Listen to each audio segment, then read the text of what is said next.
Hey everybody, it's Emily at Arg Schooling, and today I wanted to do a video sharing some of my recent reads.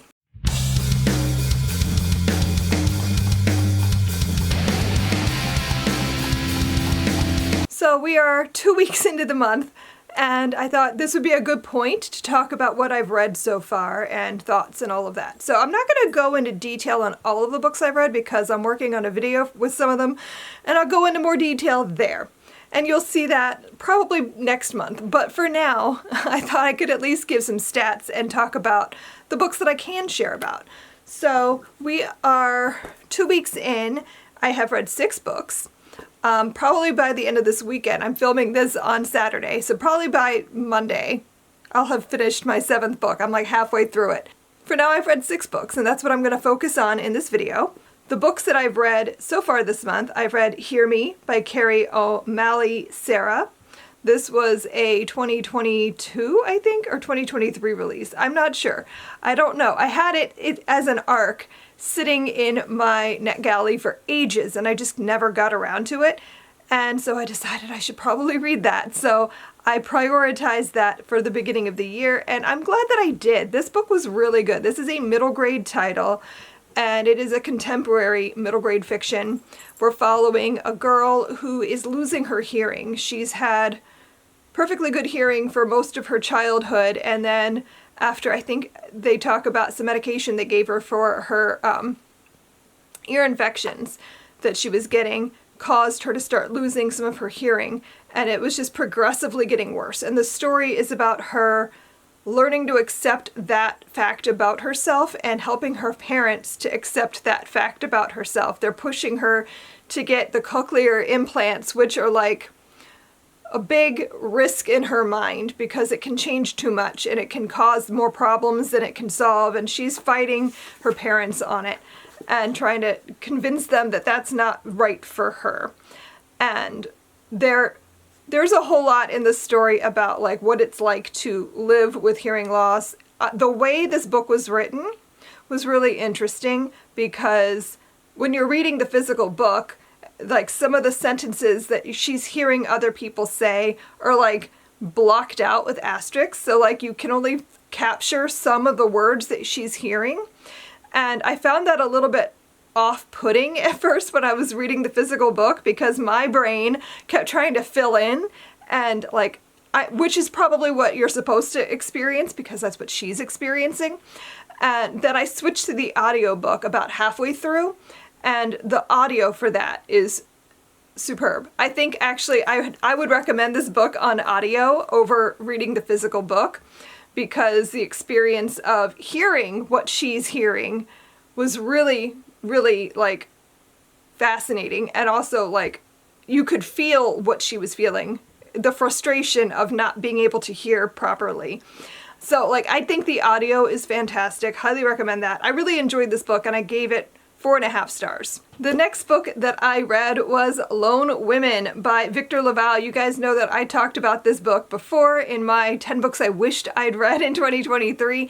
Well, I did prioritize making this book happen this month because I just wanted to read it. And I'm so glad that I did. This was my first 5-star book of the year, and I absolutely loved it. This is a historical horror, which is something I want to read more of. I love those two things. I love horror, I love historical fiction, so combining them together is just always fun for me. So this is a story where we're following our main character as she is escaping her home, and we know from the start of the story, it's not a spoiler, that her parents are dead, that she is fleeing, and we don't know what happened. We start to assume that maybe she killed them, but as the story goes on, you understand, you start to realize what actually happened, and it's a story about trying to escape your fate. It's a story about generational trauma, I think, and like living with the sins of your family and like what that does to you. I just thought this book was so good. I love the setting. This is set in the like 1915, and it's set in Montana. So she's fleeing California and going to Montana because she's heard that this is a place where a lone woman can start over and make a life for herself. If you could claim your plot of land and prove up that you can hack it out there in the wilderness, basically, then you could own your land and no one would bat an eye if you're just a single woman out there on your own. And so she goes out to Montana and she brings with her something dark and nefarious, we think. And it's just such a good story. It felt very cinematic. Like, I felt like I was watching a movie. I really hope this gets adapted at some point because I would love to see it as a movie. I think it would be really good. The next book I read was Farther Than the Moon by Lindsay Lackey. This is one I'm reading for the Sybil's finalists. I am not affiliated currently with the Sybil Awards, but because I didn't get to do it this past year, I wanted to still do something to honor the Sybil's Awards.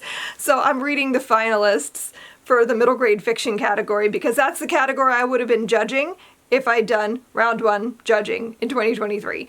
But I didn't, so I'm going to pretend I'm a round 2 judge. So I'm reading the books for Sybil's. I'm not going to talk about this yet because I'm doing that in another video, but just suffice it to say that this is going to be hard. I don't know how I'm going to narrow this down to a favorite. I do not envy the round 2 judges because this is going to be challenging. This book was very good though. It's about a boy who goes to space camp and he has a brother with cerebral palsy, and it's a beautiful story. Next, I read You Couldn't Ignore Me If You Tried. This is all about John Hughes and the Brat Pack and all of that stuff. This was by Susanna Gora, and I have just discovered about myself that I love reading about movies that I love. I knew this kind of already because I read, like a year or two ago, I read the Princess Bride book that Carrie Elwes wrote, which was so good. Loved that. So when I saw this available as an audiobook on Everand, I decided to give it a shot, and oh my god, I loved it. This is exactly what it sounds like. We're learning about John Hughes and the movies that he made in the 80s and 90s. And it really focuses mainly on the 80s stuff. So we're reading about The Breakfast Club and 16 Candles and Pretty in Pink and Some Kind of Wonderful and Say Anything, St. Elmo's Fire, all of that stuff. It was a great nostalgic time. I love it. Those are some of my favorite movies. I, to this day, can get easily lost in any of those movies. And so I really enjoyed reading like the behind the scenes and like how they were made and the drama on the set kind of stuff. I love that. I did not know this about myself, which is dumb. I love movies. I love watching movies. I love talking about movies. So of course I'm going to love books about my favorite movies. So if you also are a big fan of this era of filmmaking, if you're a big fan of Ferris Bueller, of Molly Ringwald, of the Brat Pack, of any of that, this book is for you. Next, I read The Fire, the Water, and Maudie McGinn by Sally J. Pla. This is another book I'm reading for the Sybil's finalists, and I loved it. It was very good. This one is about autism representation. This one we're following an autistic girl as she's dealing with abusive parents. She's got a mother and a stepfather who are not kind to her and they do not understand her. And she's spending the summer with her father, who she gets along better with. And the story is about her like learning how to find her place in the world, learning where she can be safest, trying to work up the nerve to talk to her father about what she's experiencing at home the rest of the year with her mother and stepfather. And it was really good. Like, really, really good. Highly recommend.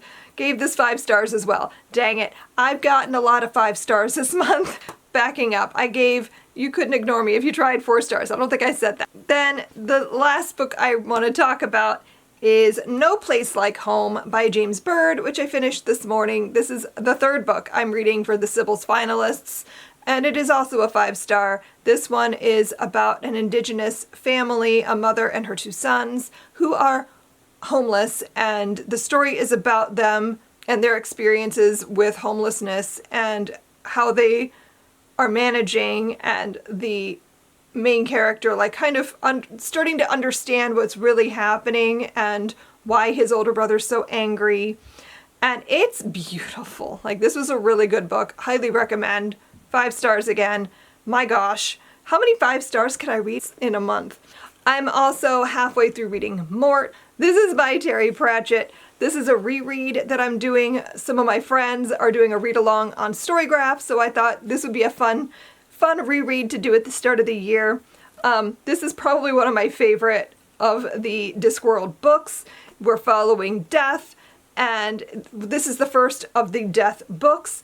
And Death has gotten himself an apprentice because he wants to find a man for his daughter, and also starts to realize that, hey, you know what's fun is vacations. And so this book is fun because we're following this kid who's just like trying to figure out how to take on this job and not mess it up, but which he of course messes up, and the like ramifications of his accidental mishaps. It's just a good time. Like, I love Terry Pratchett's writing. It just brings me joy. This book is hilarious and does not fail to make me laugh every few pages. So those are the things that I've read so far this month. I'm having like an excellent reading month already. I'm hoping this is indicative of the rest of the year. Like, what are the odds that I could have back-to-back amazing reading years? Like, we're kicking it off really well. So I'm excited to see what else I end up loving this month. I have several books I'm still hoping to get to, and yeah, it's a good time so far. So let me know down below in the comments, what have you read so far this month? Is there any standouts already? I'd love to hear about it. If you like this video and you want to see more things like this, please remember to like and subscribe for more. And I will see you guys in my next video. Happy reading. Bye.